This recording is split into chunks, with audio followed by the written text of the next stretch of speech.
please grab your popcorn and turn off your phones and get ready to enjoy the ride. They make me want to go on. Ooh, yeah. And near the river, the old lady hums. Pedal on. I am going to. In 1954, we began operations in Kitimat with a substantial investment, a long-term commitment, and a simple dream. A dream that was built on the dedication and skill of 35,000 determined workers.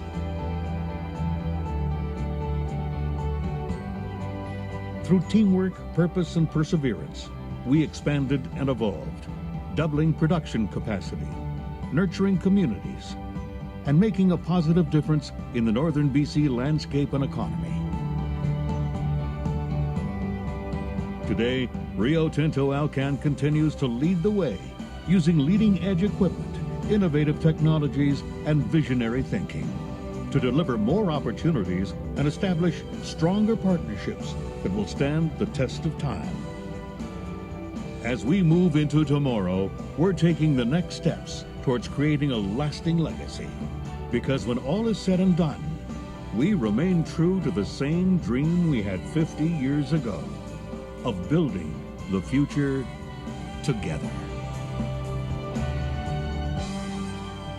Look, Cracker, don't you be talking no Forrest Gump crap to me, you little bitch waffle. Sitting there talking all that hunky-ass, whiny crap like Mama said life is like a box of chocolates. Hi, my name is Paige, and I was born in 1992, 50 years after Alcan waged war on nature and Cheslada.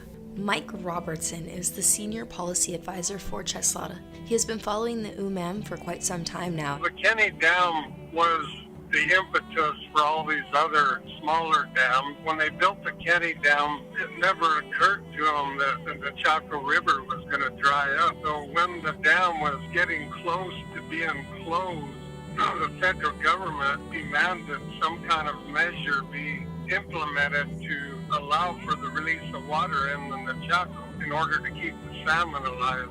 The last moment, at the end of March 1952, they decided that they could build a dam at the outlet of Cheslada Lake, which initially wasn't even part of the overall project. But if they built the dam at Cheslada Lake and captured the spring runoff, they would be able to release water into the Chaco River. There was trainloads of research done, Paige, scientific inventories. They even did an inventory of Cheslada Lake, but they were all ignored for the sake of power development. One thing that always struck me was it was the conclusion of the private sector and the scientific community that the salmon are a huge economic resource for British Columbia, but they were ignored because the government said that the salmon industry at that time was worth $30 million a year, but the aluminum industry is worth almost $500 million. So it was all economics.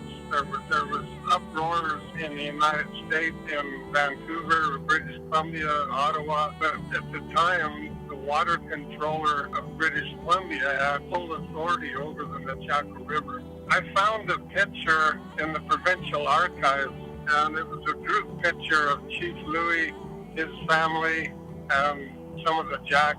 I was showing it to Abel one day back in the early 90s, and he says, "Oh, there's you, Mom." He pointed to these little fish that were strung on sticks, and they were drying on the poles behind Chief Louis and his family up high. The photograph was taken in 1910. He started telling me the story of the Umam, and Pat Edmund told me, Casimir Jack, Lexi Jack, all the old people from that time all had great memories of the umam because they were a specialty food source.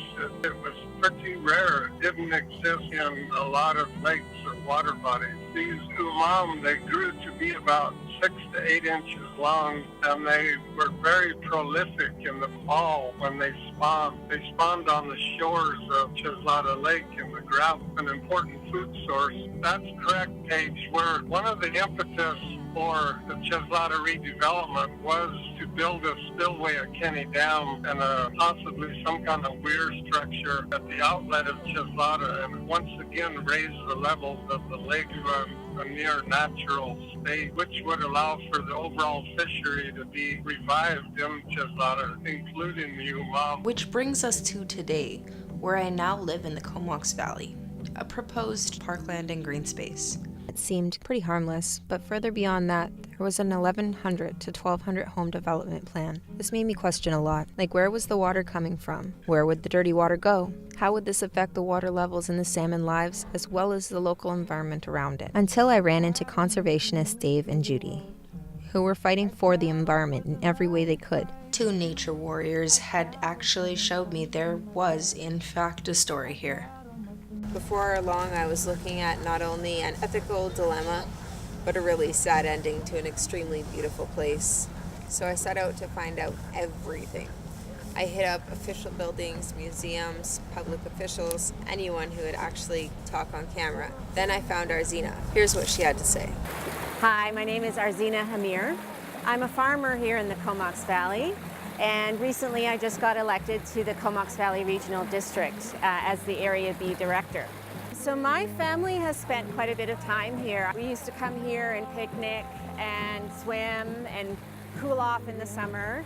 It was kind of our place to really refresh ourselves because summers can get quite hot here. I believe that we're connected to all the watersheds in our community. Our own farm is on the Solon River watershed, but Stoughton Falls, the Puntledge River, all the watersheds here are vital for our existence.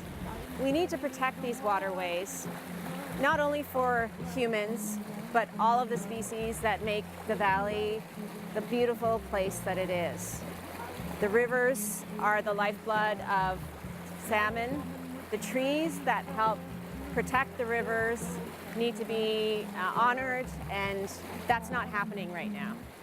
And unfortunately, private interests, I would just sort of put it down, hunger for money is deforesting the area and threatening both the quality, the quantity of the water, and our public spaces like Stoughton Falls.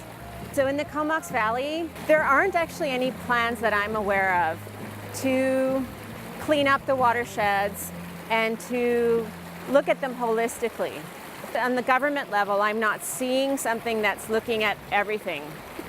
There are some nonprofits like Project Watershed that does look at the valley from a more holistic point of view. I have not personally met the current owner of this property. So it's my understanding that the current owners of the property that surrounds 3L still have plans to develop their 1,000+ homes in the area. Even though the Comox Valley Regional District refused to allow them to do that, the current owners are now taking the CVRD to court. So they're suing the CVRD for that decision when it comes to that type of behavior, because decision's already been made. It's the right decision. It honors the regional growth strategy that was developed by people here in the Comox Valley. We decided that this area is just too precious to have that much development. One thing that community members can do is write to their regional representatives. Whether you live in the city of Courtenay, Comox, Cumberland, any of the rural areas, write to your representatives and tell them how you feel about Stoughton Falls, about what's going on, because we really need to know that the community has our back when we fight against decisions, lawsuits, things like that. Abel Peters won that war, as many of you will go on to win many other wars with corporate industries that don't think that the environment is an entity its own to be reckoned with. Look, we can get in. Are we gonna let them go ahead? Destroy what the Creator has created for us. I felt so much power when I was on top of that mountain. It came right through me that I would have to stop, close my eyes, and say a prayer right around. So, Kieran, how does it feel to get And I felt kidnapped? the power and the love of the Creator up there. AKA, we must all kidnap Kieran and have fun.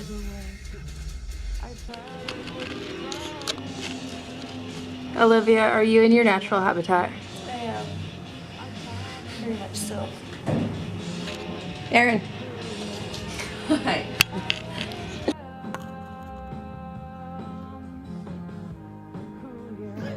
Oh my god!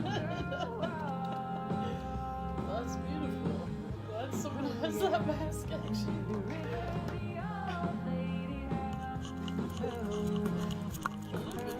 Picture of your videotaping, okay.